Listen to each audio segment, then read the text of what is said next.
We're answering the question, why is my run rate higher than my revenue? Brought to you by Rocket Proforma. Just to recap, run rate is an imaginary number. It's all of our monthly revenue times 12. And multiply it by 12 in order to annualize it, or basically answer the question, what if we multiplied this month's revenue by 12 and pretended that we neither added nor subtracted any customers for the next year? And what would that number look like? That's the run rate. So if we go to the spreadsheet, here are 12 months worth of revenue. You can see we have two revenue sources, subscriptions and transactions. So we're going to look at all of the revenue.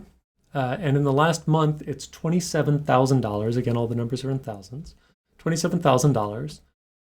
And we're going to multiply that by 12 to get $326,000, which actually the math isn't quite right, but that's because this is probably 27 point something, right? So just take it on faith here. But that's as in comparison to the revenue for the year. The revenue for the year is $150,000. The thing is, the revenue increases every month. So what we're doing is we're taking the most revenue month and multiplying that by 12. And that's why the run rate always comes out higher than the revenue, because you're taking your highest revenue month, which is the last month, and using that for the run rate.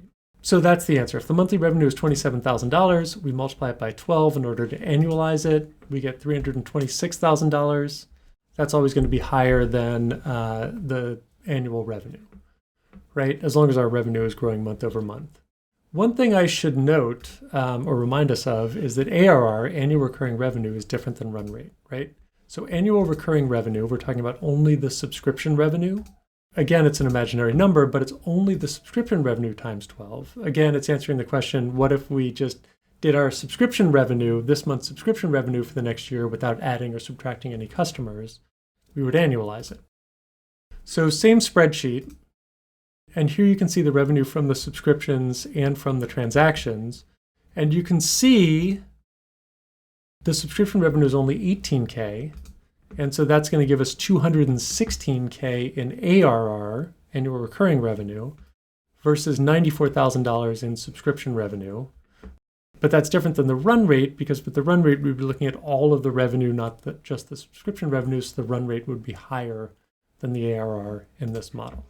So the ARR subscription monthly revenue, 18K times 12, 216K. Versus the run rate of 326K, which is higher because it's all of the revenue in this model. So here's the spreadsheet again. You can take a quick look. And that answers the question, why is my run rate higher than my revenue? This is from Rocket Proforma. Please subscribe. Let me know what else you want to talk about. I'm happy to do teardowns or whatever. Thank you so much.